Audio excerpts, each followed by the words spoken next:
Bien. Alors, et, euh, on avait fait la dernière fois le chapitre qui était la synthèse des filtres RIF. Alors, maintenant, prochain chapitre qui est le chapitre 4, c'est la synthèse des filtres RI. Je vous ai remis la diapositive de la dernière fois qui mettait en avant les vertus du filtrage numérique, à savoir que c'était fiable. Fiable parce que j'avais des composants donc à base donc de registres, à décalage de registres, de mémoire, ce qui fait que lorsque je mettais des valeurs, ces valeurs-là ne changeaient pas, c'était reproductible parce qu'il suffisait de mettre les mêmes valeurs dans les mêmes cases mémoire pour avoir la même chose.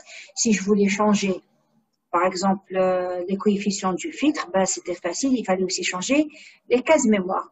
Ce qui me permettait de faire un travail en temps réel. Et on avait dit que les filtres numériques, pour certains, on pouvait transposer directement un filtre analogique, on pouvait le retransposer en filtre numérique. Sauf que ça, c'était pas possible pour les filtres RIF. Pourquoi? Parce que les filtres RIF, vous aviez tous les pôles en zéro, vous aviez une équation, je vais la remettre. Avec un filtre RIF, c'est somme dBi. La fonction de transfert, c'est somme dBi Z moins I. Lorsque vous les mettez en puissance positive, ça vous donne donc somme dBi Z à la puissance I allant de 0 à N, sur Z à la puissance N. Tous les pôles sont en 0, ce qui en faisait un filtre. Dès lors qu'il est causal, c'est un filtre qui est toujours stable puisque tous les pôles sont à l'intérieur du cercle unité. Sauf que ici, comme j'avais Z à la puissance N, il n'y avait pas Z plus quelque chose et que toutes les cellules les plus simples, une cellule RC,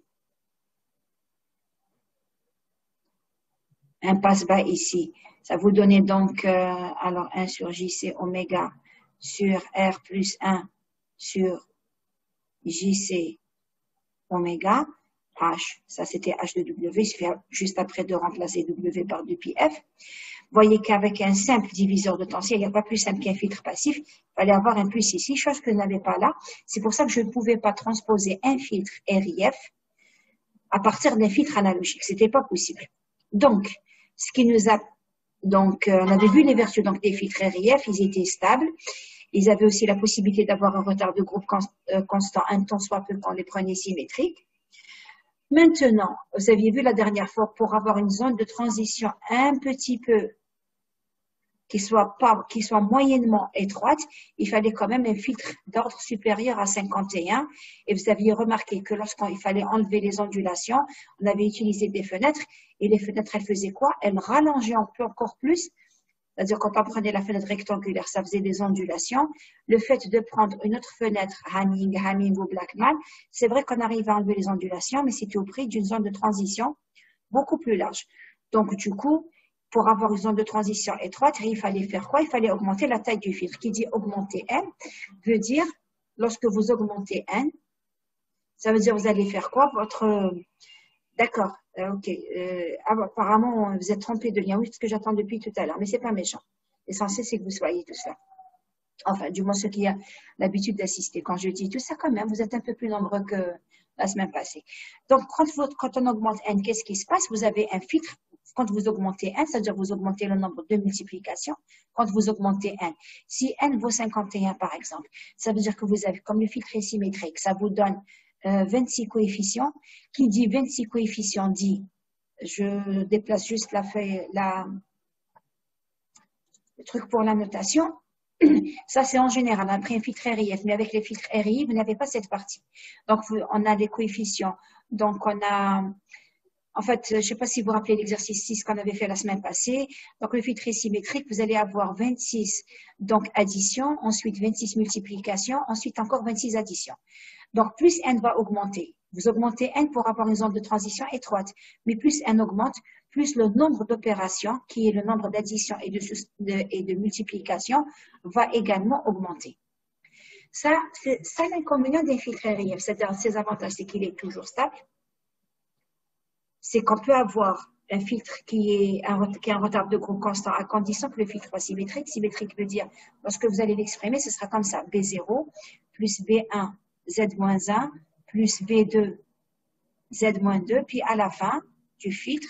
Donc, vous allez retrouver Bn, B0, Z-N, plus B1, Z moins N plus 1. Donc, la valeur qui est avant, ça fait moins N plus 1, plus B2, la valeur d'avant, donc B2Z moins N plus 2. Donc, il fallait que le filtre soit symétrique, que ce soit des additions ou une soustraction. Si c'est une addition, on a dit que c'était un filtre en cosinus. Si c'est une soustraction, ce sera une somme de sinus. Mais dans tous les cas, ça vous donne un retard de groupe constant. Bien. Ça, donc, c'est pour les filtres RIF. Maintenant, pour régler ce problème d'ordre, qu'est-ce qu'on va faire? On va passer aux filtres RII. Donc, forcément, les filtres RII, s'ils vous permettent de réduire le nombre d'opérations, c'est-à-dire d'avoir un ordre beaucoup plus faible, c'est que vous allez perdre les deux avantages. Ces deux avantages qui sont quoi? Le fait d'avoir un retard de groupe constant et le fait que le filtre est toujours stable. Vous risquez ici d'avoir de l'instabilité. Donc, je vais passer à la prochaine diapositive qui explique les filtres RII. Donc, en règle générale, donc qu'est-ce que je dis? Alors, je remets juste la notation. Donc, je disais ce qui était un avantage pour l'un des filtres et un inconvénient pour les autres. Donc, ici, avec les filtres RII, RIF, qu'est-ce qu'il fallait faire? Il fallait augmenter N pour avoir un delta F, une zone de transition étroite, parce que la zone de transition dépendait de la largeur du lobe principal du sinus cardinal. Donc, ici, avec les filtres RIF, c'est bon, vous allez avoir une bande de transition étroite, c'est-à-dire vous allez avoir un delta F petit pour un N, un ordre raisonnable, c'est-à-dire même pour un N petit, vous aurez delta F petit. Mais la relation reste, plus vous augmentez N, plus la zone de transition sera étroite. L'avantage ici, c'est que pour la même zone de transition, comparé au RIF, par exemple, je cherche une zone de transition de 50 Hz, ici, pardon, ici, pour une zone de transition de 50 Hz, peut-être qu'il me faut ici un filtre d'ordre N. Ici, je pourrais avoir un filtre avec un filtre d'ordre 6, 5 ou 7. Voilà ce qu'on veut dire par bande de transition pour un ordre raisonnable. Raisonnable veut dire que N n'est pas élevé. Maintenant, bien sûr, comme cette fois-ci, les pôles ne sont plus à l'intérieur du cercle, ne sont pas à l'origine, il risque d'y avoir une instabilité. Pourquoi une instabilité? Parce que le filtre RI, c'est un filtre récursif. Et un temps soit peu que vos pôles se trouvent très proches, c'est-à-dire vous allez avoir des pôles qui sont très proches, vous allez voir tout à l'heure, des pôles qui sont très proches du cercle, comme c'est récursif. Si j'ai une erreur de quantification, par exemple, j'ai fait, quand je dis erreur de quantification, du fait que j'ai arrondi. Par exemple, j'avais une valeur qui était 0,5669 et que moi j'ai mis 0,57. Donc, il se pourrait que ce fait que j'ai un petit peu arrondi, comme c'est récursif, si une petite erreur, elle va se cumuler. Y dépend de l'ancien Y, qui lui-même dépend de l'ancien Y. Comme ce problème de récursivité va faire que il se pourrait qu'il soit instable. Ça ne veut pas dire qu'il va l'être, mais si vos pôles sont très proches du cercle, il y a un risque d'instabilité. Bien sûr, vous ne pourrez pas avoir une phase linéaire. Elle sera même fortement non linéaire. D'ailleurs, plus l'ordre du filtre va augmenter, plus votre phase sera non linéaire. Voilà pour la comparaison. Je disais donc ce qui était avantage pour l'un devenait inconvénient pour l'autre. Maintenant, pour avoir un filtre RI, je ne sais pas si vous vous rappelez la méthode de l'échantillonnage, la méthode des fenêtres, on n'a pas démarré des filtres analogiques pour la raison que j'avais dit tout à l'heure. Tous les pôles se trouvaient en zéro et j'avais besoin d'écrire une somme sur le dénominateur. Donc, en fait, on va avoir affaire à deux méthodes. La première méthode, c'est la méthode directe. J'avais commencé à l'expliquer cette semaine, c'est même pas la semaine passée. Elle consiste à faire quoi? Elle consiste à placer des pôles et des zéros, mais c'est vraiment du tâtonnement ici. On va placer des pôles et des zéros. D'ailleurs, c'est pour ça qu'on va la laisser juste pour les filtres d'ordre 2. On va placer des pôles et des zéros de telle sorte à avoir la sortie que je veux. Ensuite, il y a ce qu'on appelle la prochaine directe. La prochaine directe, elle consiste à faire quoi? Elle consiste à démarrer directement des filtres analogiques connus. Les filtres analogiques connus, alors les filtres de Tibitchev, les filtres de Butterworth, chacun a des spécificités. Alors, ça dépend de votre application. Toujours aussi, chacun a des avantages et des inconvénients. Si vous avez une zone de transition étroite, vous avez des ondulations. Si vous n'avez pas d'ondulation, vous avez une zone de transition assez large. Donc, alors qu'est-ce qu'on fait? En fait, on démarre donc des filtres analogiques connus, tels Chebyshev, Butterworth, Coher, Bessel. Et à partir, je mets juste la notation, à partir donc de ces filtres-là, on va démarrer donc des filtres connus. Utiliser Butterworth, Chebyshev. Alors Chebyshev, parfois ça s'écrit, ça dépend des ouvrages. Il y en a qui écrivent TC, il y en a qui écrivent directement Chebyshev. Elliptique, quand on dit aussi des filtres de Coher ou bien des filtres de Bessel. Et à ce moment-là, on va essayer d'approcher, c'est-à-dire d'approcher le filtre analogique. Ça veut dire que j'ai un filtre analogique. Celui-là, je le connais. Donc, qui dit filtre analogique, on le traite avec la transformée de Laplace. C'est-à-dire, à partir de H de P, je vais trouver le filtre H de F du filtre numérique. Donc, en fait, qu'est-ce qu'il faudrait? Nous, quand on travaille en analogique, on travaille avec la transformée de Laplace. Nous, en numérique, on travaille avec la TZ. Donc, il faudrait trouver une équation de passage entre H de P et H de Z. Toute la question se pose ici, avec les méthodes indirectes. Alors, selon que vous allez privilégier la réponse impulsionnelle, c'est-à-dire vous passez à H de P, vous voulez qu'il y ait équivalence entre H de T et H de N. Là, vous allez utiliser la méthode de l'invariance impulsionnelle. Si vous vouliez qu'il y ait équivalence entre H de F analogique et H de F numérique, vous allez utiliser ce qu'on appelle la transformée bilinéaire. Là, je viens de vous expliquer globalement ce qu'on va voir dans ce cours. Nous, on va voir les trois méthodes, l'approche directe, l'approche indirecte avec la méthode de l'invariance et la transformation bilinéaire. Donc, on va commencer avec la première méthode. Là, vraiment, j'expliquais en général. Je n'attendais pas à ce que vous compreniez tout ce que je viens de dire là de suite. Donc, on va commencer avec la première méthode, qui est la méthode des pôles et des zéros. On va rappeler, mais avant de le faire, on va commencer à rappeler quelque chose. On sait que lorsqu'on place un zéro sur un point du plan Z, la réponse fréquentielle, ça va être un minimum. Ça va être un minimum. Si vous placez un pôle proche du cercle, à ce moment-là, je vais faire un dessin ici. C'est ce qu'on avait fait la dernière fois au chapitre 3. La représentation des pôles et des zéros. Dès que vous êtes proche d'un zéro, par exemple, je vais mettre un zéro ici, ça signifie qu'autour de cette fréquence, ça va être un minimum. Si je mets un pôle ici, ça veut dire qu'autour de cette fréquence, je vais avoir un maximum. Je ne suis pas obligée de le mettre sur le cercle. Plus le zéro est sur le cercle, plus le minimum sera franc. Il en est de même pour le maximum. Sinon, vous avez ce qu'on appelle une résonance ici. Si vous êtes exactement sur le cercle, ça vous fait une amplitude infinie. Donc ici, si je raisonne, je me dis que tout le cercle c'est FE, donc tout ça c'est F égale à 0 et ça c'est FE. Donc si je raisonne ici, je sais que j'ai un minimum autour de FE sur 4. Ça veut dire quoi? Ça veut dire que je vais démarrer quelque part. Autour de FE sur 4, c'était un minimum. Je ne touche pas 0, c'était un minimum. Et le maximum sera autour de FE sur 2. L'opération qu'on va faire, nous, ça consiste à faire l'inverse, à se dire, tiens, je veux faire l'inverse. Si je veux maintenant avoir un passe-bas, il fait ça. Qu'est-ce qu'il faudrait que je fasse? Il faudrait que j'ai un maximum ici en F égale à 0. Il faudrait que j'ai un 0 en FE sur 2. Donc, au lieu de faire le passage dans ce sens, je vais le faire dans celui-là. Dans ce sens. C'est-à-dire, je vais placer des pôles et des zéros là où je veux qu'ils soient. Je veux qu'il soit maximum en F égale à 0. Alors, je vais placer un pôle ici. Je veux qu'il soit minimum en 0. Je vais placer un 0 en FE sur 2. Donc, on va faire l'opération inverse. Donc, c'est ce qu'on a mis ici. Regardez, on a pris un exemple d'un filtre passe-bas. Regardez. Donc, si je veux que ce soit des maxima ici. Qu'est-ce que je voudrais? Je voudrais qu'ils ne descendent pas. Je vais remettre la notation. Désolée, il y a. Ici, qu'est-ce que je veux? À 0, je veux qu'il soit un maximum. Donc, il faudrait qu'il y ait un pôle en 0. Donc, je vais placer un pôle ici.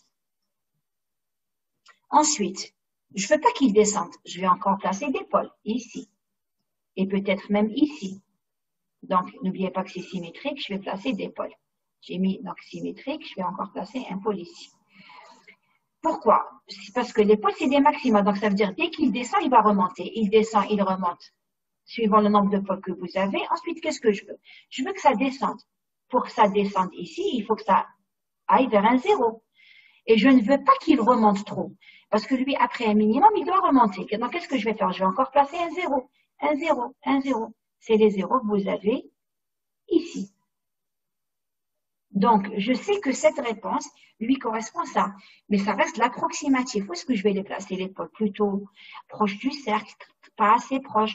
Quelle est la distance que je vais laisser en trop? Quelle est la distance que je vais laisser en 0? Combien je vais en placer? Ça reste du tâtonnement. Nous, on va se restreindre au cas où on en fait 2. Donc, ici, je sais que, par exemple, si ma fréquence de coupure se trouve ici, on va dire ça, c'est 1/2, peut-être ça, c'est 1/3.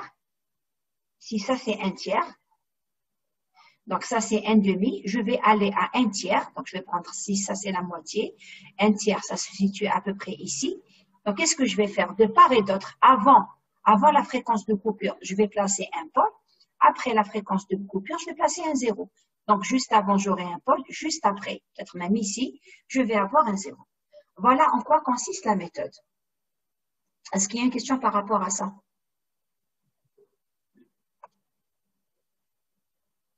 Avant que je n'efface mes dessins. Bien, on va le faire pour... Parce que je disais que c'était du tâtonnement, c'est plus simple de le faire pour un filtre, par exemple, de second ordre. Un filtre de second ordre, si je veux un passe-bas, c'est clair qu'un passe-bas, donc c'est quelque chose qui va faire ça et descendre.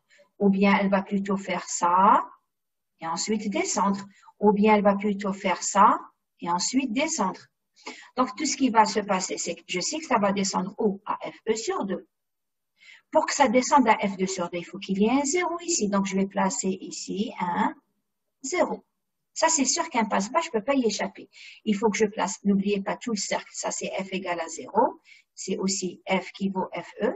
Donc, ici, la moitié, c'est FE sur 2. Si je veux un passe-bas, je vais placer un 0 en FE sur 2. Qu'est-ce qu'il me reste à faire? Il reste à placer un pôle. Un pôle. Alors, si je veux qu'il descende tout de suite, c'est que je vais placer un pôle ici. Si je veux qu'il descende à FE sur 4, je vais placer, n'oubliez pas que les pôles sont conjugués.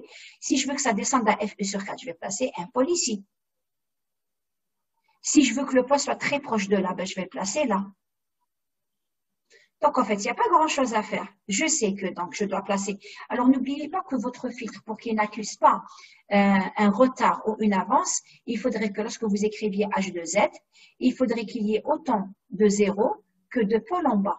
Sachant que les pôles, ça marche en paire. Donc, je vais avoir 2 pôles. Donc, moi, quand je vais écrire ici mon pôle, je vais avoir H2Z. Comment j'écris un pôle?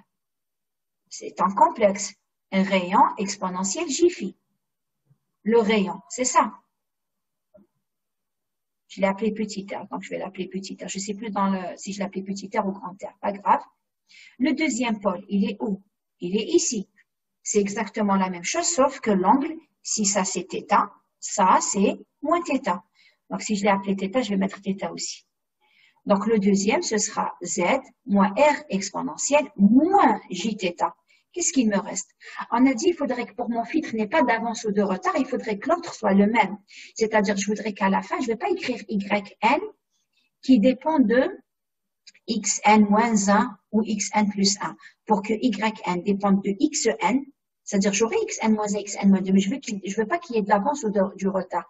Donc, il faudrait que l'ordre du filtre, je vais vous expliquer tout à l'heure pourquoi. Il faudrait que l'ordre du filtre, ici, l'ordre du filtre soit le même. Numérateur, ici, c'est au carré. Donc, ici, qu'est-ce que je vais faire? Je vais mettre z. Il suffit d'écrire z plus 1. Parce que si je fais z plus 1, je vais avoir un 0 ici. Puisque je fais z plus 1 égale 1, ça me fait z moins 1. Mais je ne vais pas faire z plus 1, je vais écrire au carré pour avoir le même ordre en haut et en bas. Pas que pour ça. Et pour renforcer le caractère passe-bas. Parce que ici, si vous mettez un seul 0, ça veut dire vous avez un minimum. Mais si vous le renforcez, vous mettez au carré. Ça veut dire la distance, il va descendre encore plus vite. Et c'est ce qu'on veut, nous. On voudrait que la zone de transition soit la plus faible possible. Donc, ça sert aussi à ça. Donc, on va écrire directement z plus 1 au carré. Ça y est, j'ai trouvé mon filtre. Si c'est un filtre passe-bas, qu'est-ce qu'il me reste à faire? C'est quoi les inconnus? Il faut que je trouve R et θ. Mais R et θ, ils dépendent de quoi? Vous avez remarqué tout à l'heure, ça dépend, se trouve, votre fréquence de coupure. Supposons que je veux FE sur 4. Je vais prendre θ combien? Si je veux, si FC est égal à FE sur 4. Donc, θ doit être égal à pi sur 2. Parce que tout simplement, θ, c'est 300 degrés. Donc, si j'ai pris FE sur 4, j'ai pris le tour du cercle et je l'ai divisé par 4. Donc, il faudrait le tour du cercle, c'est 2pi. Si je le divise par 4, ça fera pi sur 2. Donc, en règle générale, θ, qu'est-ce que c'est? Je vais faire la règle de 3. Je sais que 2pi, c'est FE. Suivant le FC que j'ai, je vais le trouver. Je vais trouver θ. θ, ce n'est rien d'autre que 2pi fois FC sur FE. Donc, je vais écrire 2pi fois FC sur FE. Qu'est-ce qui me reste comme inconnu? Il me reste inconnu le R. Alors, le R, ils ont trouvé ce qu'on appelle une relation empirique. Ce n'est pas quelque chose qu'on démontre. On a trouvé que plus R, c'est sûr que plus R est proche du cercle, plus votre maximum sera bien défini. Donc, on a trouvé que R, c'était 1. Si R est compris entre 0,9 et 1, c'est ce que vous voulez. Vous voulez l'approcher le plus du cercle, parce que j'ai dit, plus vous l'approchez. Désolée.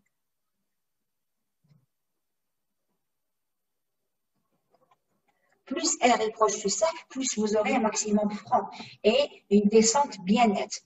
Donc, si R est compris entre 0 et 1, on a trouvé cette relation qui dit que R, c'est 1 moins delta F fois pi sur FE. Donc, suivant la zone de transition, donc c'est logique, plus vous allez vous approcher du cercle, plus la zone de transition sera petite. Remarquez, c'est à l'inverse, 1 moins delta F. R, c'est 1 moins delta F fois pi sur F, divisé par FE. Bien sûr, quand vous allez faire votre opération, prenez pi 3, 14, 159 pour faire votre calcul. On va faire un petit exemple tout à l'heure. Donc, j'ai deux inconnus. La première inconnue, c'est θ. θ, je l'extrais avec une règle de 3, c'est 2pi fois FC divisé par FE, sachant que tout le tour du cercle, c'est FE. Et θ, vous avez cette relation, bien sûr, qui est donnée. Donc, c'est 1 moins delta F pi sur FE. Je n'ai plus d'inconnu. Donc, à chaque fois qu'on va me donner en filtre, on va me spécifier. On va me dire, on veut cette fréquence de coupure, ça, FE, et delta F, c'est donné. À partir de tout ça, qu'est-ce qu'il me reste à faire? À remplacer dans l'équation. Je tire θ grâce à la relation 2pi FC sur FE. Je tire R grâce à cette relation. Ça y est, j'ai trouvé mon filtre. Donc, ce qui veut dire que le filtre passe bas, il va avoir toujours la même expression. Donc, on va l'écrire. Regardez ce qu'on a écrit ici. On va voir si ça correspond. Alors, je vais juste m'enlever la notation. Je ne sais pas où est ma souris. Je ne la retrouve pas. C'est pas sympa. Alors, où est-ce qu'elle est ma souris? Je voulais juste effacer ça. Je ne la trouve pas. Elle est là. Alors, je vais faire exprès, je n'efface pas. On regarde si c'est la même chose. Qu'est-ce qu'il y a écrit ici? Il y a écrit KZ plus 1 au carré. J'ai dit pour avoir le même ordre en haut et en bas et pour renforcer le caractère passe-bas. Donc, ça fait Z plus 1 au carré. C'est ce qu'on a écrit ici. Vous développez, ça fait Z au carré plus 2Z plus 1. On a laissé le facteur K pour, je vais vous expliquer pourquoi. C'est le gain. Parce que ici, le gain, la plupart du temps, on va vouloir un gain unitaire. Donc, il faudra faire en sorte d'avoir un gain. On va voir comment on va le faire. Pour avoir ici un gain, je ne veux ni amplification ni atténuation. Je veux un gain de 1, on va voir comment le calculer. Mais l'essentiel, voilà l'expression de votre filtre. C'est Z moins R exponentielle moins Jθ, Z moins 2R exponentielle Jθ. Ou, donc mes deux inconnus qui sont θ et R, voilà comment on calcule θ. C'est FC sur FE fois 360, c'est ce que j'ai mis ici. θ, c'est FC sur FE fois 2pi. Soit vous écrivez 2pi, si votre calculatrice est sur radian. Si elle est sur degré, vous écrivez 360. Et R, c'est 1 moins delta F sur FE fois pi. Ces deux relations sont rappelées. Ça ne l'est pas. Parce que c'est quelque chose que vous êtes censé savoir faire. Un filtre passe-bas, il doit s'annuler à FE sur 2. J'ai trouvé mon filtre passe-bas. Qu'est-ce qu'il me reste à faire? Il me reste à trouver le K. Alors, comment on va faire pour trouver K? Donc, j'efface juste les dessins puisqu'on a vu que c'était exactement la même chose. Ici, j'ai juste mis en remarque ce que je vous avais dit, à savoir que le caractère passe-bas est renforcé. Je vérifie bien que je suis en train d'enregistrer. Que le caractère passe-bas est remplacé en complétant par autant de zéros que possible en z égale moins 1, tout en conservant son caractère propre. Quand on parle de caractère propre, ça veut dire le degré du numérateur est égal au degré du numérateur. J'ai dit pourquoi on fait ça? C'est pour après, quand on a yn, ce sera en fonction de xn. Pas en fonction de xn plus 1. Si vous rajoutez, ce sera xn plus 1, vous allez faire de l'avance. Si vous enlevez, ce sera en fonction de xn moins 1. Je vous ferai la remarque tout à l'heure à travers l'exemple. Maintenant, pour le coefficient k, comment on va le calculer? Nous, on sait que c'est un filtre passe-bas. Donc, où est-ce qu'on veut qu'il y ait un gain de 1? Ici. Donc, qu'est-ce que je veux? Je voudrais que, ici, c'est quoi? C'est quelle valeur? C'est f égale à 0. Je voudrais que h de z, lorsque f est égal à 0, je veux que ce soit égal à 1. Mais nous, on sait que z, c'est exponentiel de pi j f te. Donc, si f est égal à 0, pour f égale à 0, ça me donne z égale 1. C'est celui-là. Je sais que pour z égale à 0 ici, c'est la valeur 1. Donc, pour z égale 1, qu'est-ce que ça va me donner? Si je remplace dans cette équation, qu'est-ce que ça me fait? Z égale 1, donc ça me fait k fois 1 plus 2 plus 1 sur 1 moins 2r cos θ plus r au carré. Tout ça, je veux que ce soit égal à 1. Donc, ça veut dire k, ce sera quoi? Donc, ça implique que k, c'est ça sur ça. C'est bien ce qu'on a ici. Regardez, c'est 1 plus r au carré moins 2r cos θ sur 4. C'est comme ça qu'on va trouver k. Est-ce qu'il y a un souci jusque-là? Est-ce qu'il y a quelque chose qui n'est pas clair dans les calculs que j'ai faits? C'est vrai que vous êtes plus nombreux l'après-midi. S'il y a moyen de garder, si vous voulez garder, vous me direz, à la fin du présentiel, vous me direz si vous voulez garder cette séance, c'est-à-dire, enfin, à quel jour de la semaine vous voulez que ça se fasse, que le cours se fasse l'après-midi, puisque vous êtes plus nombreux. D'accord? À la fin du présentiel, vous me dites quelle journée de la semaine vous intéresse. Il en faut 2, puisqu'on a deux séances de cours par semaine. Est-ce que par rapport au calcul, c'est bon jusque-là? Si c'est pas clair, vous prenez la parole, vous répondez par chat. Même quand vous êtes 24, vous ne parlez pas. Est-ce qu'il y a une question quelque chose qui n'est pas clair ici? Parce que les 3 autres filtres, on va les déduire directement. Et c'est exactement la même chose. Il y aura des petites modifications. Est-ce que quelque chose n'est pas clair? Ok. Alors, je regarde sur le chat. Merci, Safa, pour la réponse.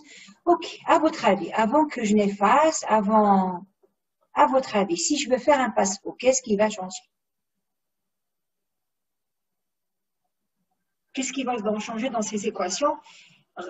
Rappelez-vous qu'on a trouvé les équations à partir du tracé d'épaule et des zéros. Donc, si je veux un passe-haut, qu'est-ce qui va changer?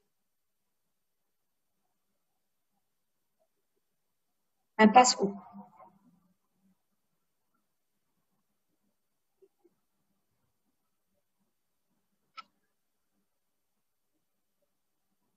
Alors, je regarde la réponse sur le chat.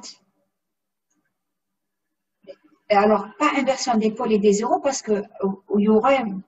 Non. Alors, je vais expliquer pourquoi. Ici, quand on a fait un passe-bas, qu'est-ce qu'on a fait? On a placé un 0 en FE sur 2. Si je veux un passe-haut, regardez, si vous voulez un passe-haut, qu'est-ce qui fait le passe-haut? C'est ça.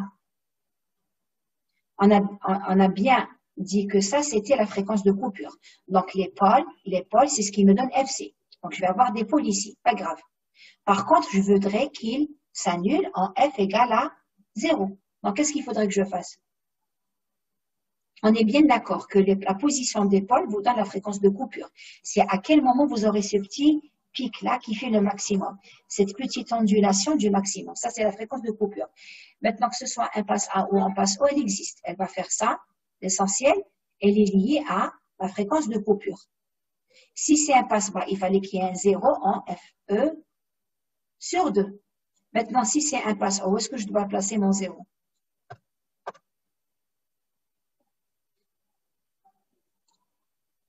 Je regarde sur le chat. Il doit commencer à 0. Voilà, en 0. Donc, il n'y a rien à faire. Il y a juste à placer. Donc, je vais ramener ces deux zéros. Je vais les enlever d'ici. Et je vais les placer là. C'est tout. Puisque ça indique la fréquence de coupure. Donc, que va devenir mon équation? j'ai un 0 en 1. Un 0 en 1.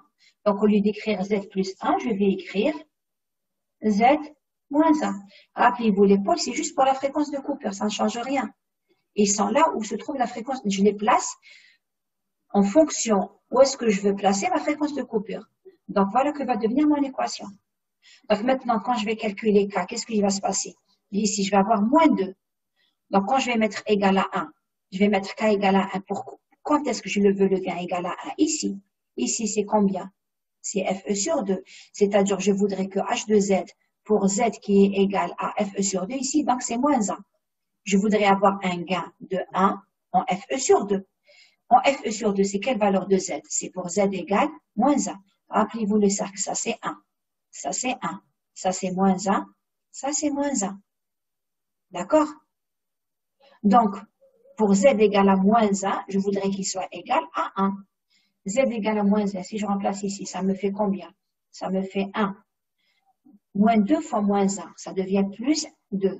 Plus 1 fois K égale sur Z au carré. Moins 1 au carré, ça fait 1.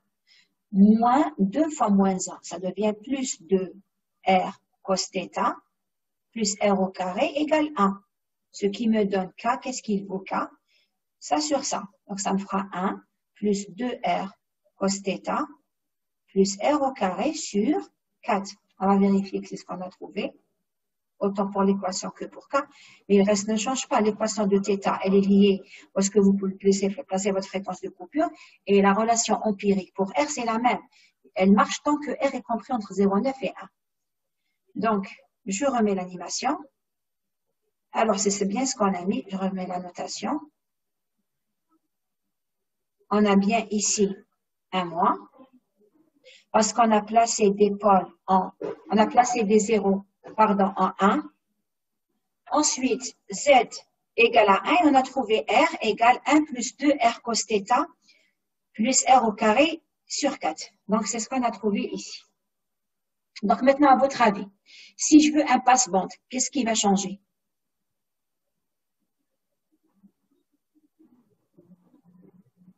Si c'est un passe-bande, refaites toujours la même chose. Passez du tracé des pôles et des zéros.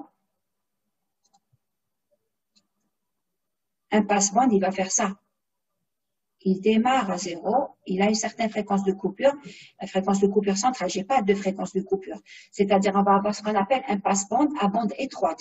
Je ne peux pas avoir, avec deux pôles, je ne peux pas avoir quelque chose qui fait ça et qui redescend. Ça, c'est pas possible.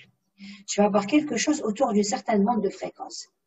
Alors, ça veut dire qu'il faut un 0 en F égale à 0.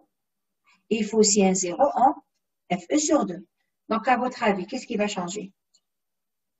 Très bien, c'est ça. C'est ça, Abdelatif. Exactement.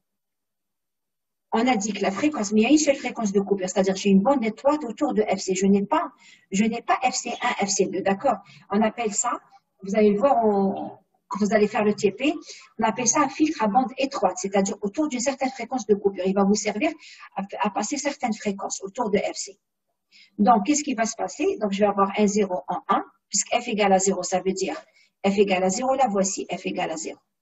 Et F égale à 0, et ça, c'est FE sur 2. Donc, je vais placer un 0 ici, et un deuxième 0 là. FC ne change pas puisqu'elle est liée à la fréquence de coupure. J'enlève ça, et vous allez le voir pour. J'enlève juste les. J'efface les dessins. Regardez ce qui va se passer. Donc, à votre avis, qu'est-ce qui va se passer pour la TZ? Le dénominateur ne change pas. C'est toujours le même. Je vais avoir un 0 en 1. Ça veut dire un 0 en 1, ça fait Z moins 1. Un 0 en moins 1, ça fait Z plus 1. Si je fais ça fois ça, c'est une identité remarquable. Ça me fait 0 au carré moins 1. On regarde si c'est ce qu'on a. Si c'est ce qu'on a obtenu. Voilà. J'ai un 0. Je remets encore une fois la notation. Donc, j'ai un 0 en 1 et un 0 en moins 1. Le dénominateur n'a pas changé. Et cette fois-ci, pour trouver K, qu'est-ce qu'il faudrait? Comme H de Z, il est comme ça. À quel moment le filtre? Je veux un gain de 1 ici. Je veux avoir un gain de 1 pour la fréquence de coupure. C'est-à-dire, je veux qu'il y ait un gain unitaire ici.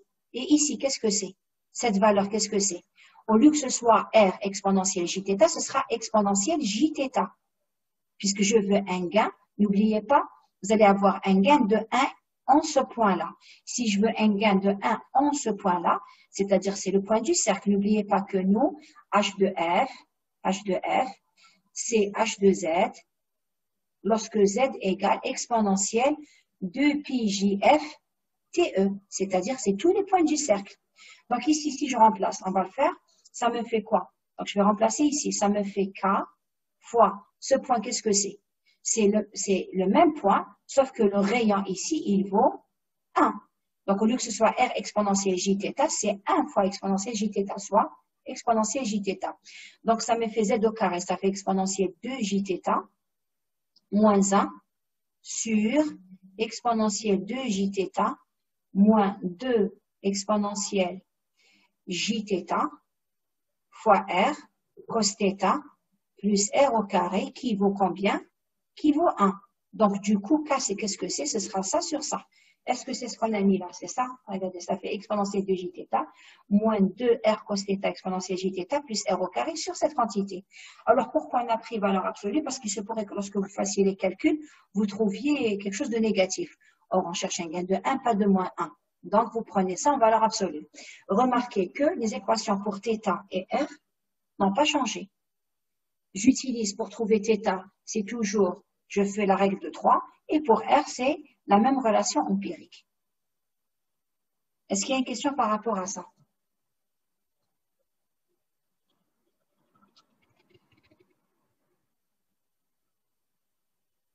Alors maintenant, à votre avis, comment on obtient un coupe-bande de second ordre? Alors le coupe-bande qu'on va obtenir, de toute façon je n'ai pas effacé, je regarde sur le chat, c'est clair? Ok, merci Insa. Donc maintenant, regardez, parce que j'aurais mis la notation, pardon.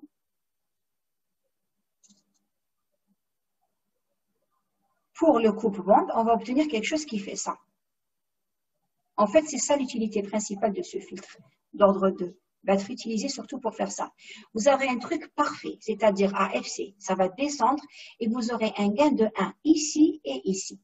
Alors, à votre avis, où est-ce qu'on va placer cette fois-ci les zéros? Alors, je répète, Abdel Feriel. Ok, je disais,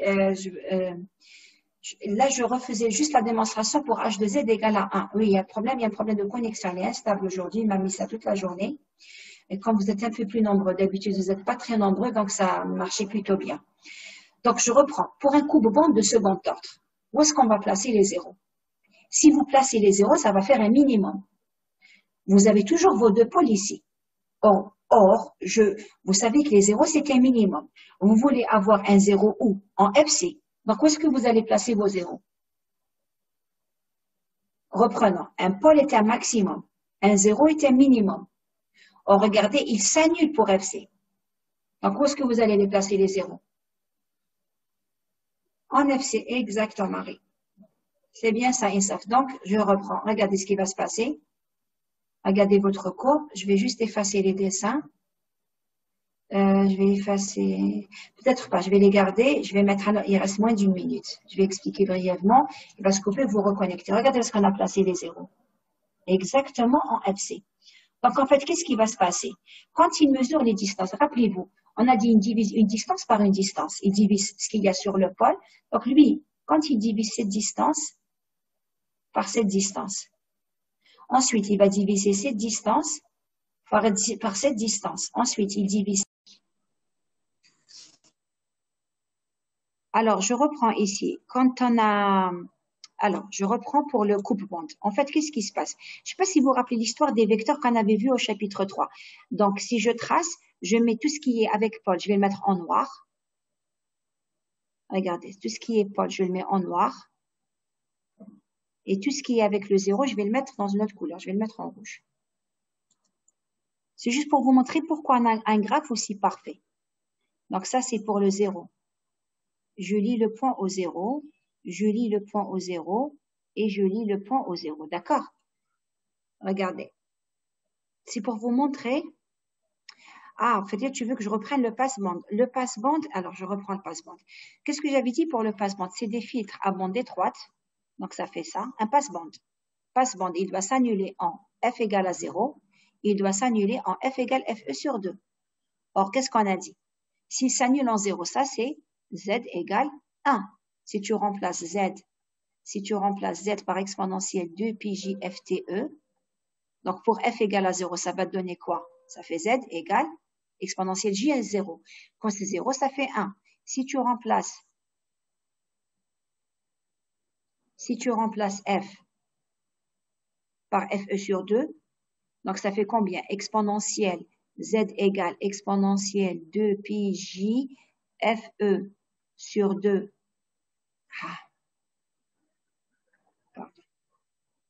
Donc ça fait fe sur 2 fois te.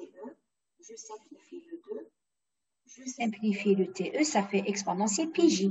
Exponentielle pi j, ça fait cos pi moins j sinus pi. Sinus pi, c'est 0. Donc, ça va te faire moins 1. Ça veut dire z égale moins 1. Ça veut dire que tu dois avoir un 0 en z égale moins 1. C'est ça, z égale moins 1. Et tu dois avoir un 0 en z égale 1. D'accord?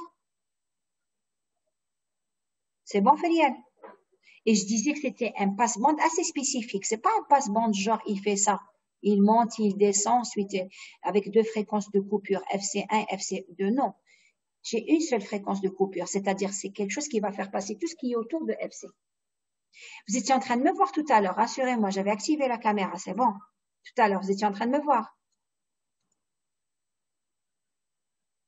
Ok, de toute façon, je pense là-bas, je regarde juste sur la date, parce que comme j'utilise mes mains à chaque fois, ok, bien.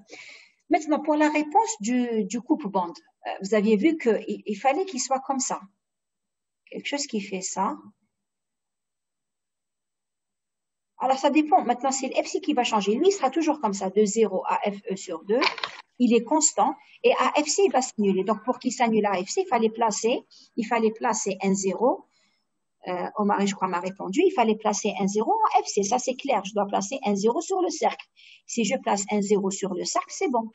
Ça veut dire qu'il va s'annuler. Maintenant, pourquoi vous avez une réponse parfaite comme ça? Il va faire ça. Vous allez le tester en TP. Parce que la distance, regardez ce qu'on fait. On divise ce qu'il y a en rouge par ce qu'il y a en noir. C'est pratiquement la même. Ils sont proches, ils sont côte à côte. Ensuite, quand ils vont diminuer, ils diminuent de la même façon. Je divise ce qu'il y a en rouge par ce qu'il y a en noir. Je divise ce qu'il y a en rouge par ce qu'il y a en noir. Même quand ils sont très proches ici, qu'est-ce qui va se passer?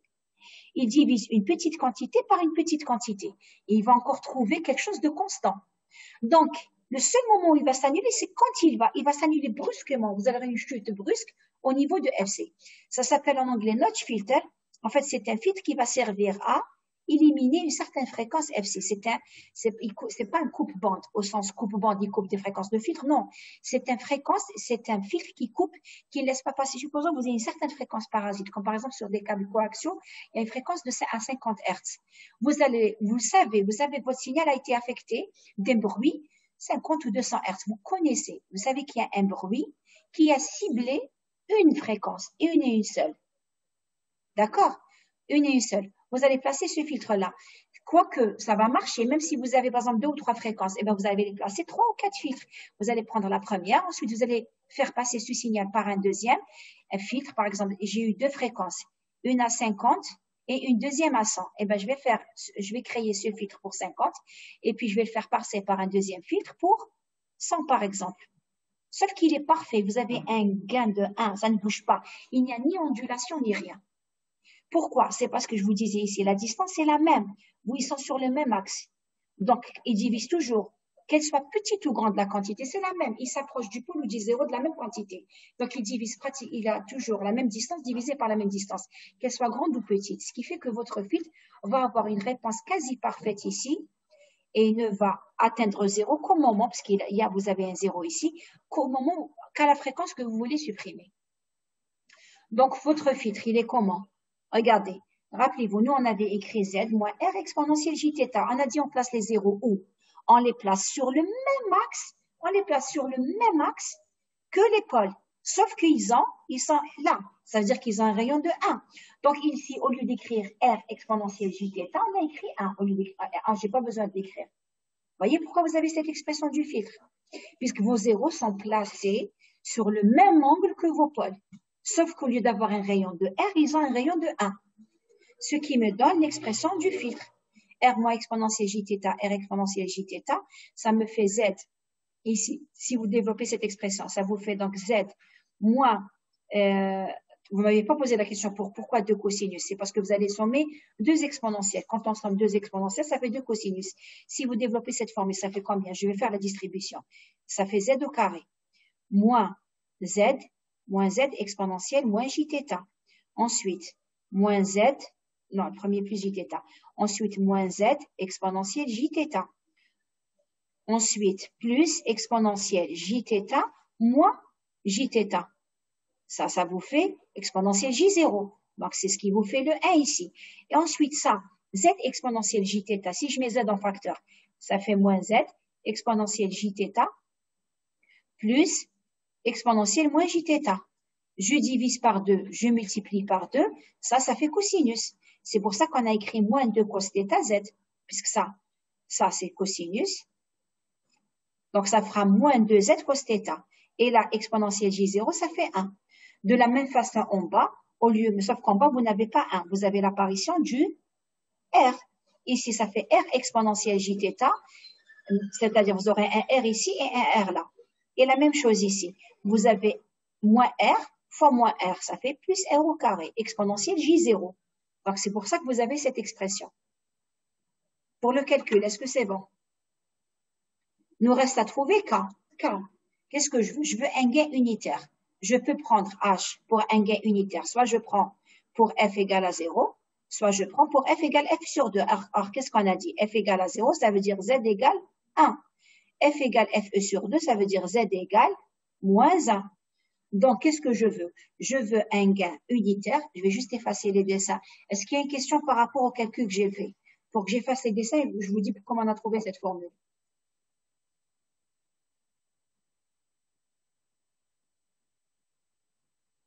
C'est bon pour le développement, sinon les calculs, à la limite, vous pouvez les reprendre. Non, merci Fariel. Donc, j'efface les dessins juste pour développer pourquoi on a trouvé K. Alors, si je cherche K, on a dit c'est un filtre qui fait ça.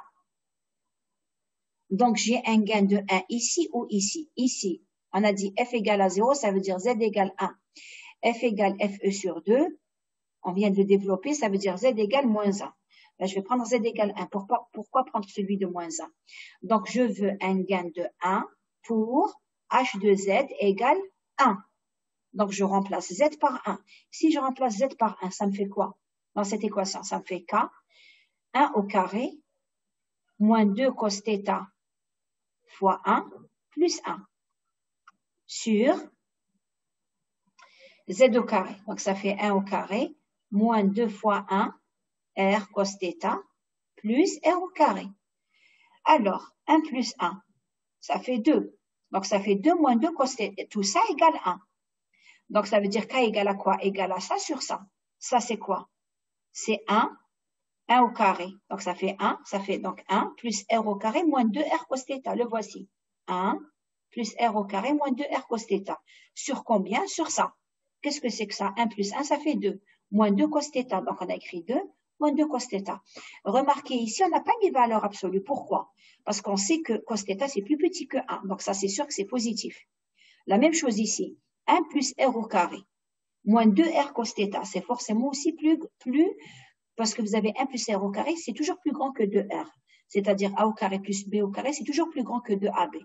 Ça aussi, c'est positif, donc je n'ai pas besoin de mettre valeur absolue. Est-ce qu'il y a une question par rapport à ça?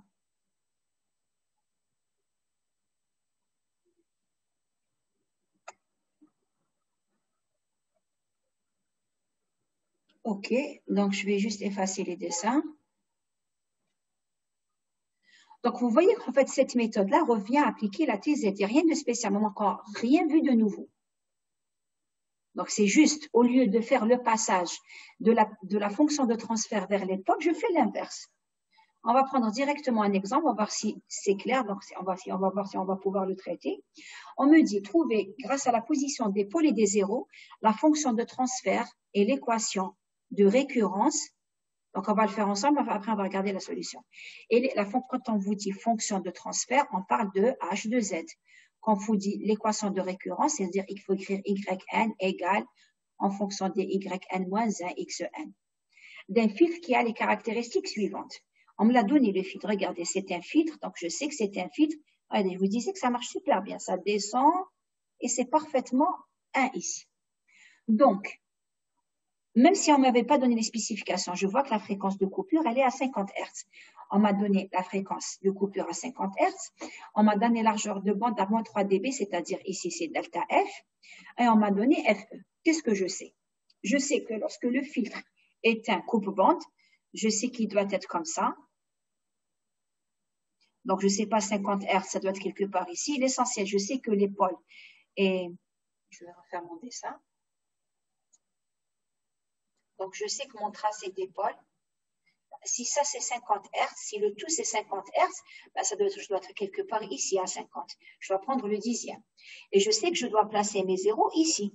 Donc, mon équation, comment je vais l'écrire? Je vous ai dit, le dénominateur ne change pas. C'est toujours Z moins R exponentielle Jθ fois Z moins R exponentielle moins Jθ. Ça ne change pas. C'est l'expression d'épaule. C'est même pas l'expression d'épaule, c'est l'expression d'un complexe. Un complexe, c'est un module. Vous savez qu'il est plus petit que 1, sinon votre filtre est instable, fois une phase. Et l'autre, comme c'est un pôle conjugué, je dois écrire moins Jθ. Et dans le filtre coupante, c'est exactement la même équation, sauf que le 0, je le prends sur le même axe, le 0. Donc, ça veut dire, je vais prendre un rayon de 1. Donc, je vais écrire la même chose, Z moins exponentielle. C'est pour ça que je vous dis, moi, je ne les apprends pas ces formules, c'est de la déduction, c'est de la logique.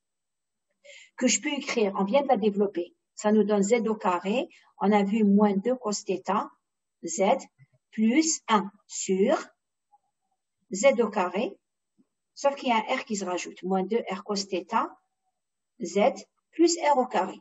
À la limite, vous développez celle-là, et là, vous prenez R qui vaut 1. Bien. Quels sont les inconnus? Je change juste de couleur. Mes inconnus, c'est θ et R. Qu'est-ce qu'on a dit, θ? Θ, c'est rien d'autre que FC. C'est une règle de 3. FC divisé par FE, je dois trouver un angle. Même ça, je ne peux pas me tromper. Je vais écrire 360 en bas, FE en bas. C'est impossible. Moi, je dois trouver des degrés. Donc, c'est FC sur FE fois 360. Ça me fait combien? FC, c'est 50. 50 divisé par 500 fois 360. Je simplifie. Le 5, il me reste 10. Donc, ça me fait 36 degrés. J'ai trouvé θ. Ensuite, delta F, qu'est-ce qui R, on a dit que c'est 1 moins delta F fois pi sur FE. Donc, ça me fait combien? Ça me fait 1 moins 50 sur 500 fois 3,14. Je vais faire calculatrice pour... je vais faire sur mon téléphone pour le faire rapidement.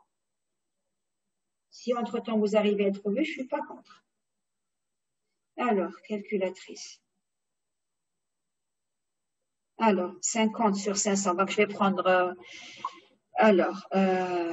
donc ça veut dire 3,14. Pourquoi je vais faire calculatrice? Je peux le faire rapidement. 50 sur 500, ça veut dire que je divise par 10. Je n'ai même pas besoin d'une calculatrice. Ça veut dire c'est 1 moins 0,314. C'est ça. Puisque 50 sur 500, ça veut dire 1 dixième.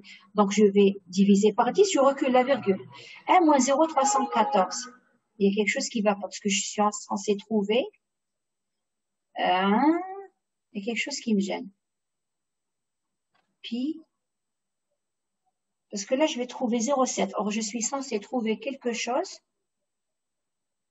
Alors, oui, j'ai même pas regardé ce que... Oui, j'ai pris une valeur fausse. Regardez, je me suis trompée. C'est delta F, c'est pas FC. Ici, c'est 10 Hz. Donc, c'est 10. J'ai besoin d'une calculatrice. Delta F, il est donné, c'est 10 Hz. Ça, c'est FC. Donc, j'ai quand même besoin d'une calculatrice. Donc, je vais calculer. Ça, voilà. Aussi, comment j'ai su que je me suis trompée? Je sais que je dois trouver R entre 0,9 et 1. Donc, j'ai vu que je me suis trompée de formule. Donc, on va le faire. Donc, ça me fait... Alors, ma calculatrice. Pi. Donc, je dois prendre pi. Je dois multiplier par 10 divisé par 500 égale. Et je dois faire moins 1. J'ai trouvé moins 0,937. Donc, 0,300... Non, ici, je me suis trompée. Donc, c'est... bon, je vais le remettre ici. Donc, je viens de trouver 0,0 628. Voilà ce que j'ai trouvé. En faisant la soustraction, ça m'a donné 0,937. OK.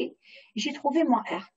Qu'est-ce qu'il me reste à faire? Il me reste juste à remplacer. C'est-à-dire, ici, je vais écrire Z au carré moins 2 cos θ. Donc, il faudrait que je calcule cos 36. Je remets. On n'êtes pas en train de le faire avec moi. Et la calculatrice de mon téléphone, je ne sais même pas si elle est sur radian ou sur degré. Alors, cos 36. Il m'a mis moins 0,12. Alors, moins 0,13. Donc, on va dire fois moins 0,13. Z plus 1 sur Z au carré moins 2 fois 0,937 fois, donc ça devient plus ici, fois 0,13 plus R au carré, c'est-à-dire 0,937 au carré. 0,937. Je ne vais même pas arriver à la mettre en mode scientifique. 900. Il n'y en a aucun qui veut se porter volontaire. Ça m'a donné 0,87 plus 0,878. Voilà ce qu'il m'a donné. Je vous garantis pas que les calculs sont justes. Vous n'aviez qu'à les vérifier avec moi. D'accord? Donc, je vais d'abord, avant d'effacer, je vais superposer pour voir au moins s'il n'y a pas une erreur. Je vais voir si on a trouvé la même chose. Alors, en haut, ça m'a donné 1,618. Bon, ça paraît un petit peu bizarre, c'est pas ce qu'on a trouvé. 2 cos θ, cos 36, je sais pas. Et alors, en bas, c'est moins 100.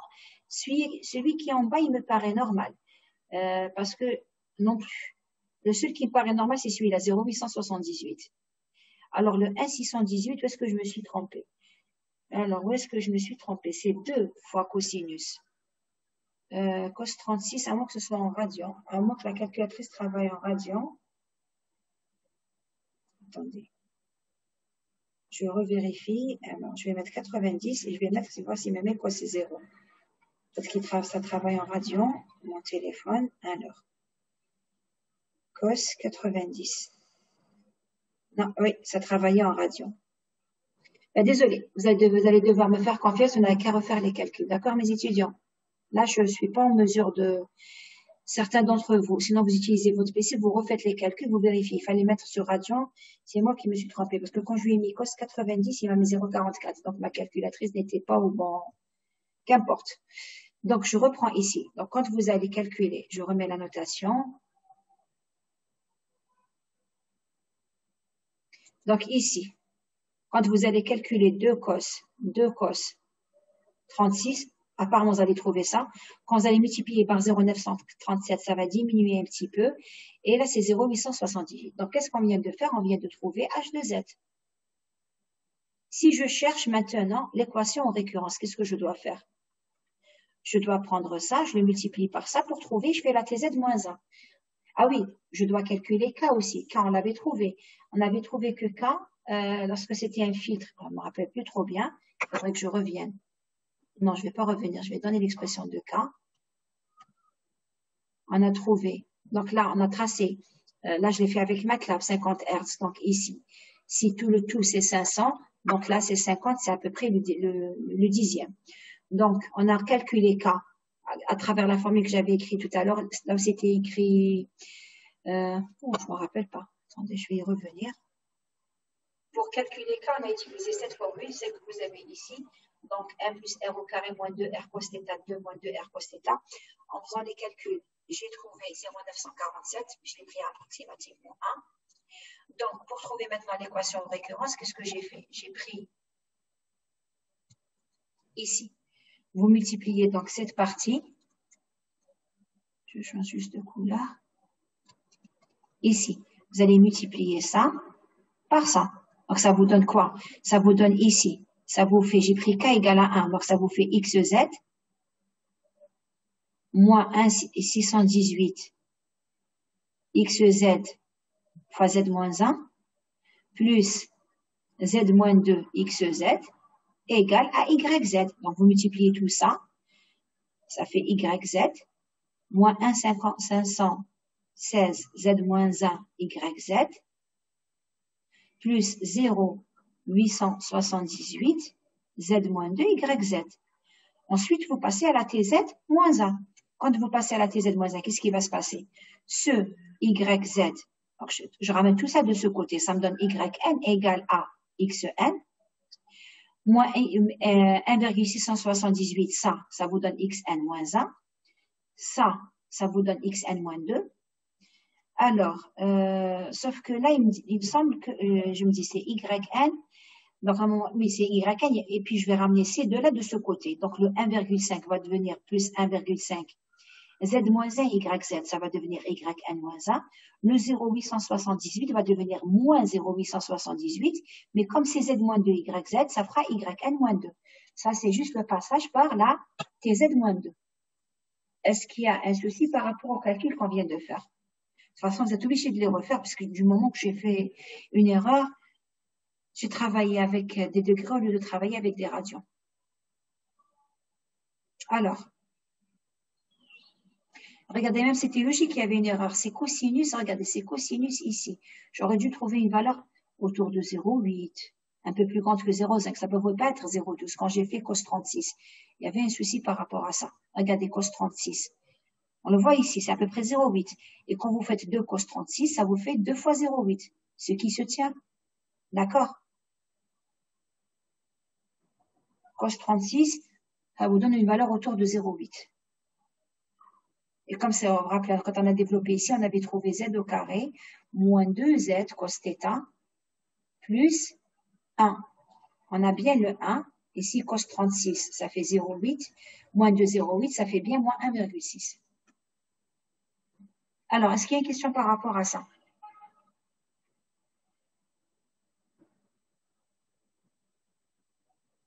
OK, donc j'efface.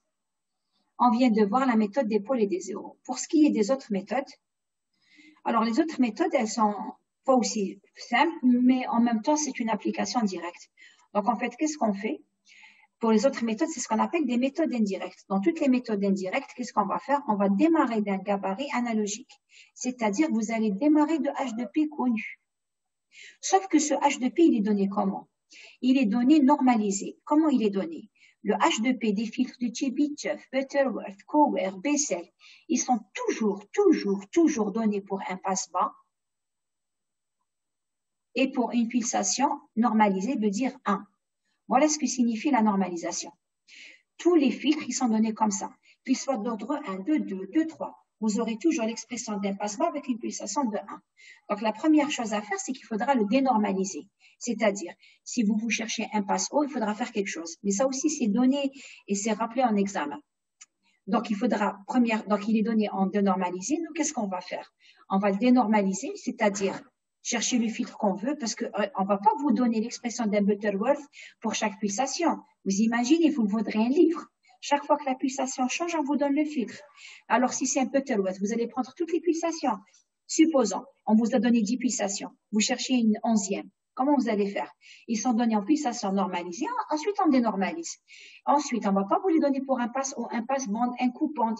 Vous imaginez, il faudrait que je vous donne le passe-bas de degré 1, le passe-bas de degré 2, le passe-bas de degré 3, le passe-bas de degré 4, jusqu'à, je sais pas, 15. Ensuite, je vais faire pour le passe-haut, je vais faire pour le passe-bande, le coupe-bande.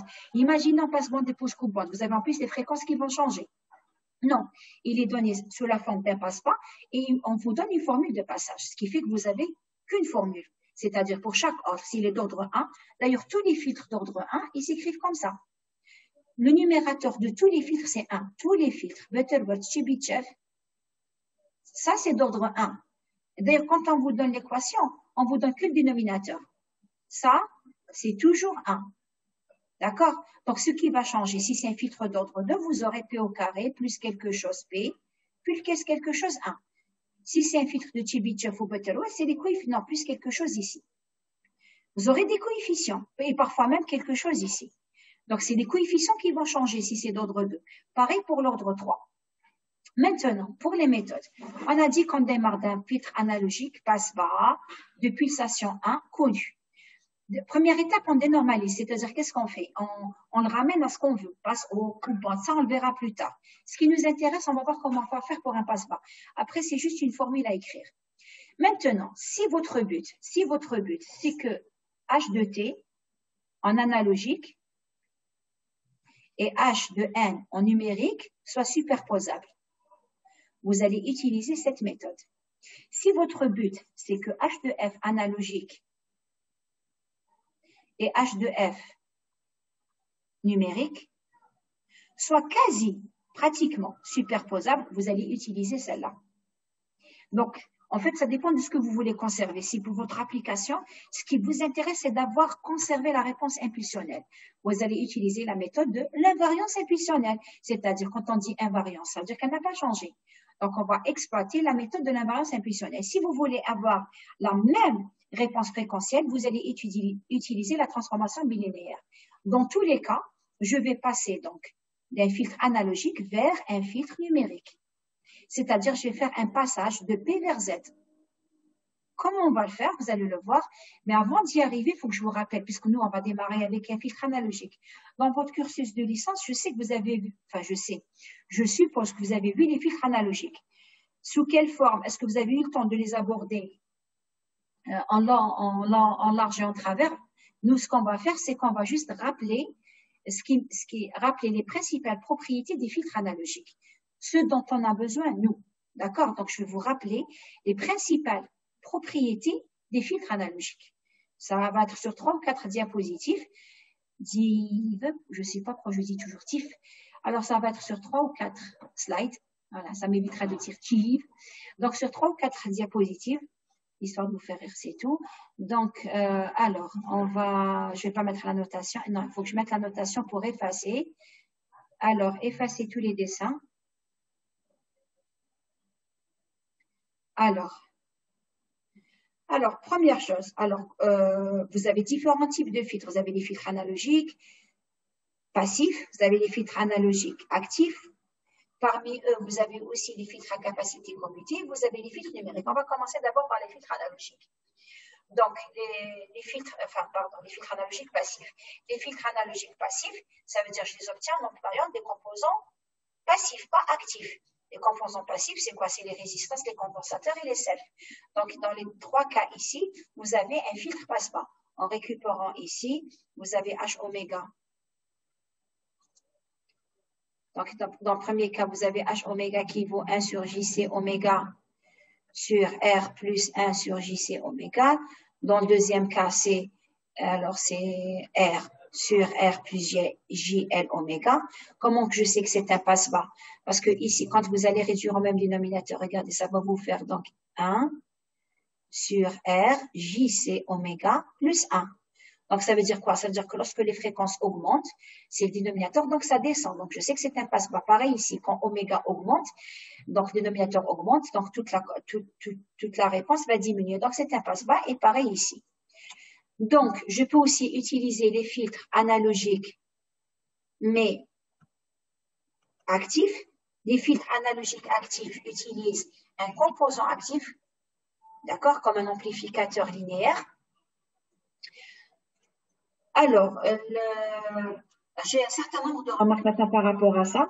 Alors, je vous ai mis ici des liens pour les cours où vous trouverez c'est des cours qui m'ont plu. Quand ne m'ont jamais enseigné les filtres analogiques, je voulais faire une petite synthèse sur les filtres analogiques, je me suis servi de ce cours. Donc, je vous les ai mis en lien ici. Donc, vous trouverez pas qu'une synthèse, vous trouverez des explications détaillées sur les filtres analogiques, qu'ils soient actifs ou passifs. Alors, première chose à savoir, c'est que lorsque vous voulez un filtre d'ordre n, vous n'allez pas mettre plusieurs éléments en cascade. Vous allez juste mettre en cascade des filtres du premier et du second ordre. C'est-à-dire, dans tous les cas, vous allez combiner des filtres simples. D'accord? Maintenant, bien sûr que plus vous allez mettre en cascade des filtres, donc plus l'ordre n du filtre augmente. Lorsque l'ordre n du filtre augmente, votre zone de transition va diminuer. Donc, vous avez tout intérêt vous avez vu tout à l'heure la cellule d'ordre 2. La cellule d'ordre 2, je ne pouvais pas avoir un truc qui fait ça. Tout à l'heure, avec les cellules d'ordre 2, ça fait ça quand même, j'ai une zone de transition assez large. Bien sûr, plus vous allez mettre des filtres en cascade, plusieurs cellules en cascade.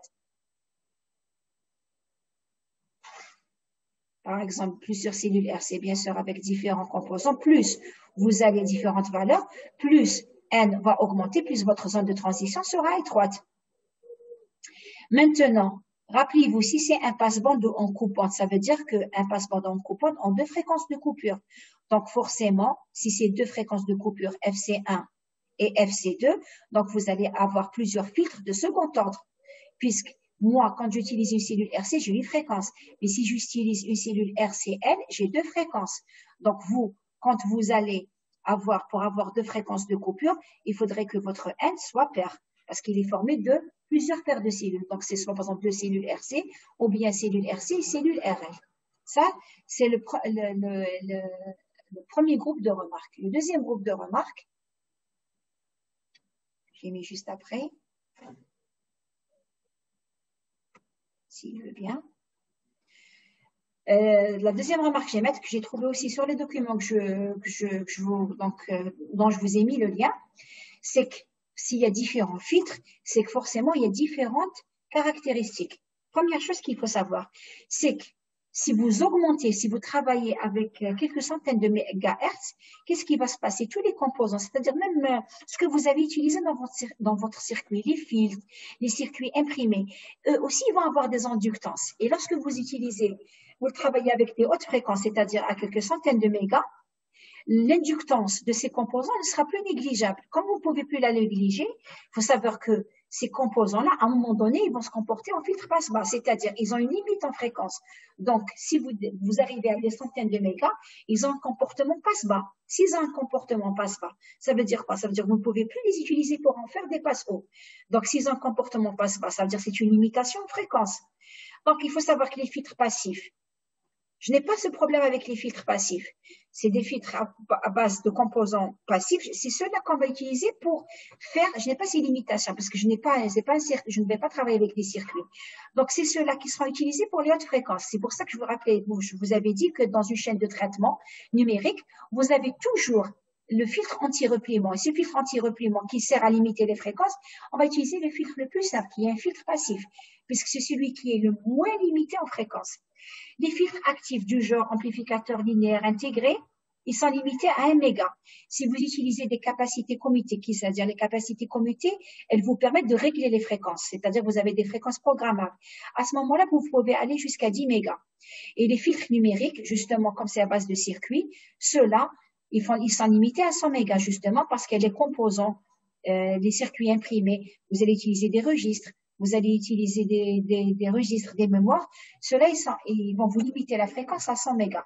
C'est pour ça que vous ne pouvez pas dire que je vais utiliser tel filtre est meilleur que tel autre. Tout dépend de l'application que vous êtes en train d'envisager. Donc ça, c'était l'autre ensemble de remarques que j'avais aussi, que j'avais extrait à la lecture des documents que je vous conseillais tout à l'heure. Maintenant, ces fameux filtres analogiques. Bien sûr que vous n'allez pas définir un filtre analogique. Il y a un ensemble de filtres qui ont été testés et prouvés, qui ont été formulés mathématiquement. Donc, vous avez les filtres les plus connus, c'est ceux de Butterworth et Chebyshev. Comme toujours, chaque filtre a des avantages et des inconvénients. Avec un filtre de Butterworth, regardez ce qui se passe. Vous avez, je remets juste la notation, avec un filtre de Butterworth, qu'est-ce que vous avez? Pas d'ondulation. Super, c'est ce qu'on voulait. Ni dans la bande passante, ni dans la bande atténuée. Sauf que j'ai quand même une zone de transition assez large. Rappelez-vous, je veux me rapprocher du cas idéal. Là, ce qui est bande passante et atténuée, je suis dans le cas idéal. Mais moi, le cas idéal, je veux que la descente soit verticale, comme ça. Voilà le cas idéal. Je ne l'ai pas. Ma zone de transition est assez large. Avec les filtres de Chebyshev, qu'est-ce que vous avez? Vous avez cette fameuse zone qui est presque parfaite, avec une coupure presque raide. Elle n'est pas totalement, mais elle est beaucoup mieux que Butterworth. Mais vous avez des ondulations. Ces ondulations, soit vous les avez dans la bande passante, on va voir tout à l'heure qu'elles sont liées à l'ordre, c'est-à-dire si c'est d'ordre 1, vous avez une ondulation, d'ordre 2, 2 ondulations. Soit Chebyshev 2, vous avez des ondulations dans la bande atténuée. Mais n'empêche quand même que la zone de transition est meilleure. Vous avez un autre type de filtres qui sont les filtres de Covert, qu'on appelle aussi filtres elliptiques. Vous avez votre zone, elle est raide, c'est ce que je veux, c'est le cas idéal. Mais, encore une fois, j'ai non seulement des ondulations dans la bande passante, mais j'ai des ondulations dans la bande atténuée. C'est pour ça qu'on disait que c'est une question de compromis. Si, dans votre application, vous avez besoin d'une coupure il y a des fréquences que vous voulez passer, d'autres pas du tout, parce que sinon ça déforme. Il y a une déformation trop importante qui vous empêche de retrouver votre signal.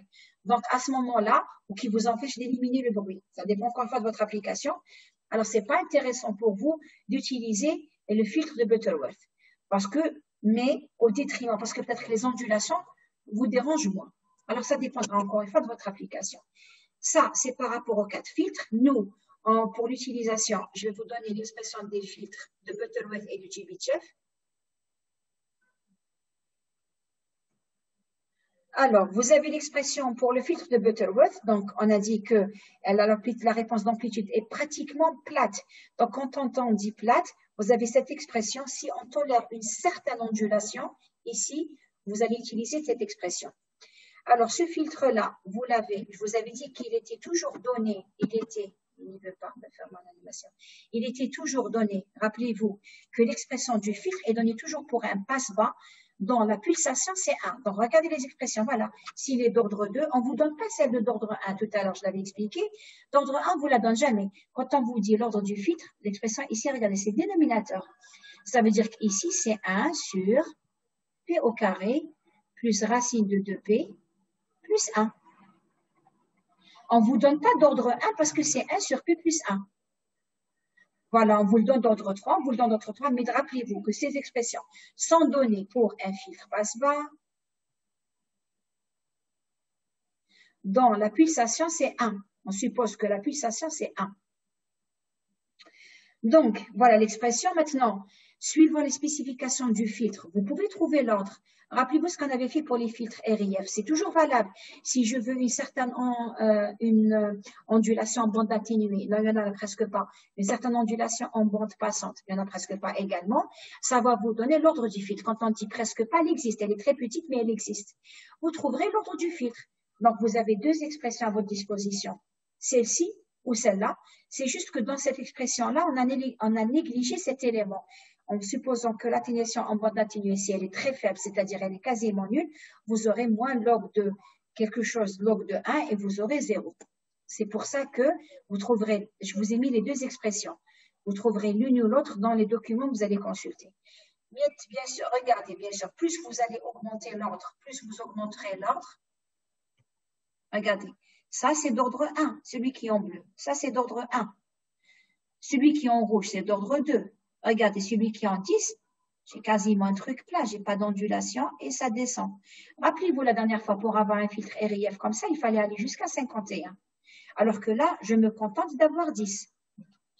Vous avez votre tracé des pôles et des zéros. Et si vous utilisez la pulsation de coupure oméga C, c'est-à-dire si vous avez oméga C, ce qui vous a travaillé avec la bande atténuée ici, oméga A et oméga P et oméga A ici, oméga C, c'est ce qui se trouvera au milieu. D'accord?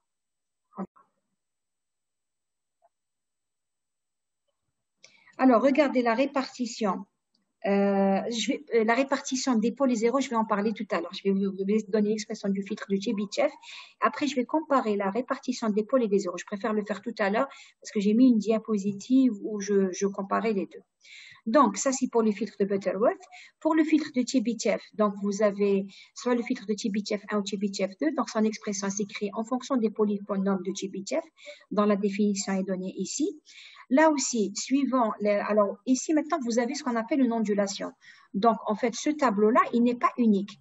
En fait, on travaille avec des epsilon qui vaut 1 décibel, epsilon qui vaut 0,5 décibel, et je crois epsilon qui vaut 0,1 décibel. Là, vous pouvez vous référer au cours vous allez trouver 3 tableaux. C'est-à-dire, suivant ce qu'on appelle l'ondulation tolérée, vous avez différents tableaux. Mais là, de la même façon, ce qu'on vous donne ici, en fait, c'est encore une fois le dénominateur. C'est toujours le dénominateur. Et toujours pour 1, ici pour 1, c'est 1 sur P plus 1. Et tout ce que vous avez ici, c'est 1 sur tout ça. D'ordre 1, d'ordre 2, remarquez ici, la cellule d'ordre 3, elle est composée de quoi? D'une cellule d'ordre 2 fois une cellule d'ordre 1. La cellule d'ordre 4, c'est une cellule d'ordre 2 fois une cellule d'ordre 2. 5, c'est 2 cellules d'ordre 2 plus une cellule d'ordre 1.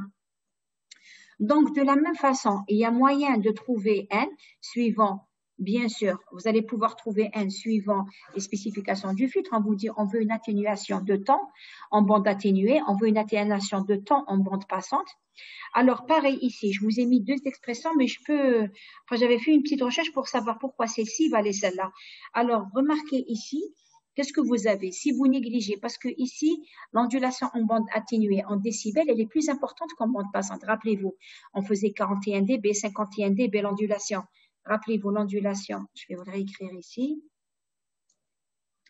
On écrivait 20 log de 1 plus delta 1. Et l'autre, c'était directement ça pour l'ondulation en bande passante. Et l'ondulation en bande atténuée, c'était moins 20 log de delta 2. Donc ici, log de 1, c'est proche de 0. Donc ce qui fait que vous allez trouver que ça, c'est souvent négligé. Mais ça, non, ça ne peut pas l'être. C'est moins 20 log de quelque chose qui a une forte valeur. Donc, ce n'est pas possible. Parce que là, ici, vous êtes proche de 1. Ici, vous allez avoir une valeur qui est très grande. Donc, en fait, qu'est-ce qui se passe ici? Lorsque vous négligez, regardez cette formule, d'où elle vient. Si vous négligez ce 1 par rapport ici, vous allez négliger ce 1. Si vous négligez ce 1, qu'est-ce qui va se passer? Si je néglige ce 1 par rapport à l'expression que je vais trouver racine plus racine. Racine plus racine, ça me fait 2 fois racine.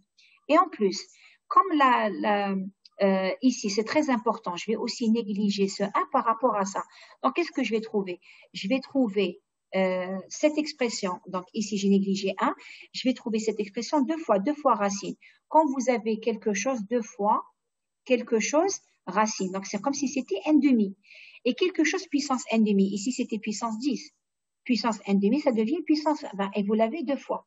Ça, j'arrive à le faire quand? J'arrive à le faire juste, c'est-à-dire je néglige ce 1 et je néglige ce 1. Mais je ne peux pas le faire ici parce que AP, la valeur est très petite. C'est pour ça que ça vous donne cette expression. Et si vous faites le développement limité de arc-cosinus de ça, voilà ce que vous trouvez. Donc, du coup, quand vous allez chercher n, regardez ici ce que vous avez. Vous avez, si j'appelle ça x, ça c'est comme si j'avais racine de x au carré moins 1. Or, grâce à ta approximation, je vois que je peux écrire arcos de WA sur WP. Pourquoi aussi je peux le faire? Pourquoi x est supérieur à 1? Vous avez la pulsation, ça, quand vous mettez WA, WP, forcément, pour un passe-bas. La pulsation passante, elle est là. La pulsation atténuée, elle est forcément, elle vient après. Donc, je sais que cette quantité est plus grande que 1. Et je fais la même approximation pour la quantité que j'ai en haut. Pour la quantité que j'ai en haut, c'est le même principe. Si vous négligez 1 par rapport à racine de x au carré, ça devient racine de x au carré, ça fait x. Donc, c'est que vous aviez x plus x. X plus x, donc ça fait 2x. C'est pour ça qu'ici, ça fera ça plus ça, et vous avez donc directement cette expression. Pour ceux qui veulent savoir pourquoi on a pu faire cette approximation.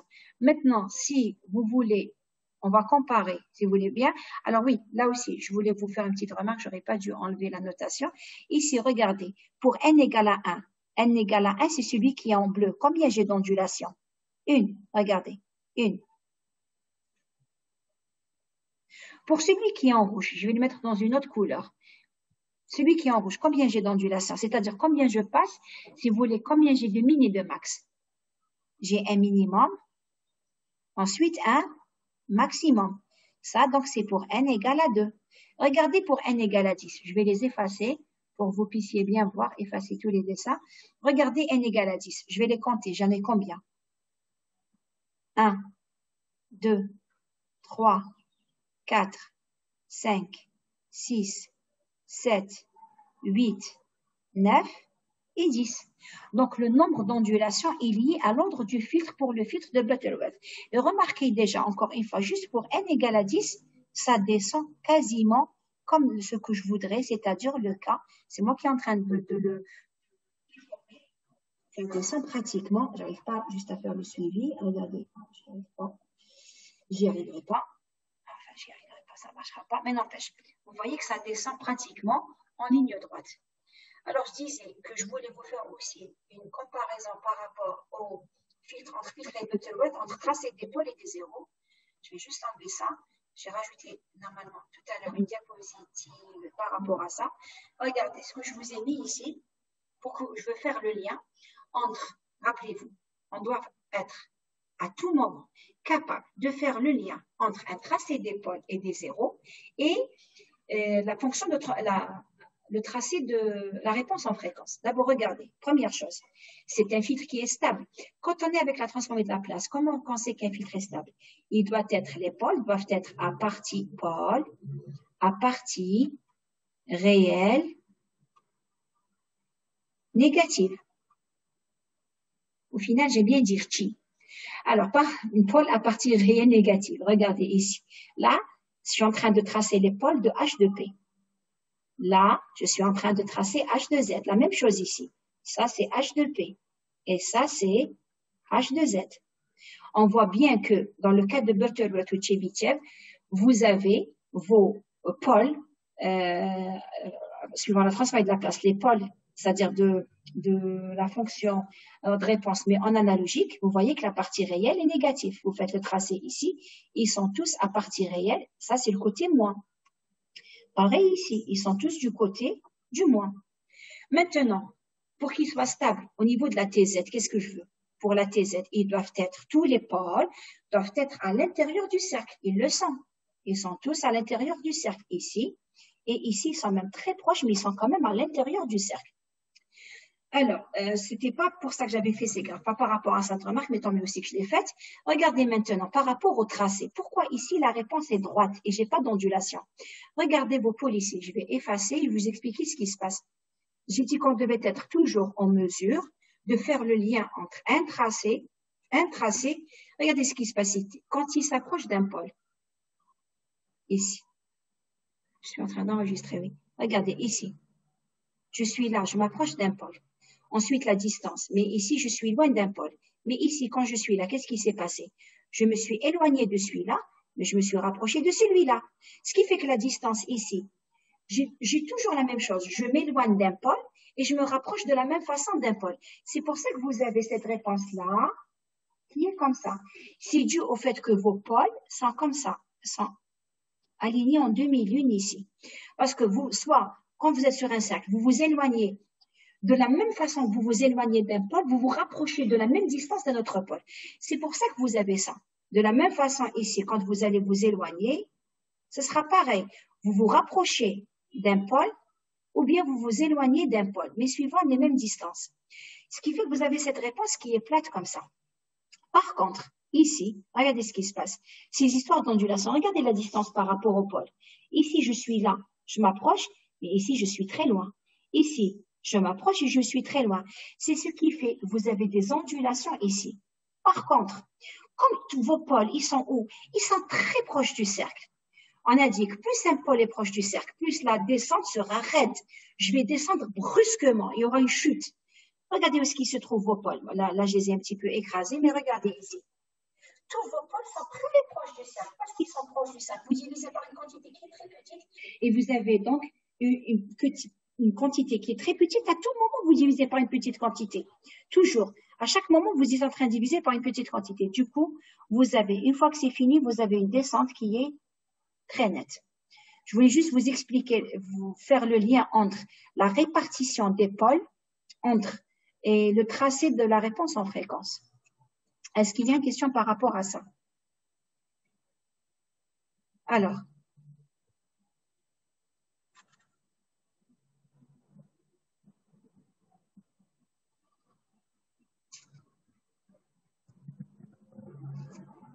C'est bon?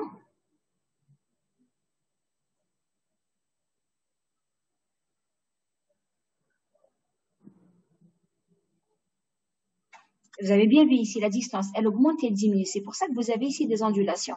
À chaque fois que vous approchez, regardez, vous éloignez un petit peu du pôle. C'était un minimum. À chaque fois que vous approchez d'un pôle, en réalité, c'est pôle. Vous voyez les maximums, vous avez les maxima. Vous avez là 1, 2, 3, 4 qui correspondent à 1, 2, 3, il y en a 5. 1, 2, 3, 4, 5. Une fois que vous vous éloignez, vous avez la chute qui est brusque. C'est bon. D'accord? Vous êtes éloigné à un moment donné de tous les pôles. Donc, vous avez une chute qui est très brusque. C'est bon? Et puis, ils se trouvent tous à la même distance. Regardez, quand vous êtes sur le cercle, à tout moment, vous retrouvez avec les mêmes distances. Ce qui fait que vous avez une chute bien brusque et vous avez un zéro bien net après. Alors, je remets la notation pour effacer les dessins. On a commencé à 16h, rappelez-moi, on a commencé à 16h30. Ça veut dire qu'on va aller jusqu'à? Ah oui, ça veut dire qu'on doit s'arrêter maintenant, c'est ça? Enfin, on a commencé à 35. Mais, je pensais qu'il me restait encore une demi-heure. Ah, c'est fini, désolé donc. Merci Abdellatif. Donc, avant, donc je vais quand même arrêter l'enregistrement. Je suis désolée, je pensais qu'il me restait encore une demi-heure. Alors, où est-ce qu'il est?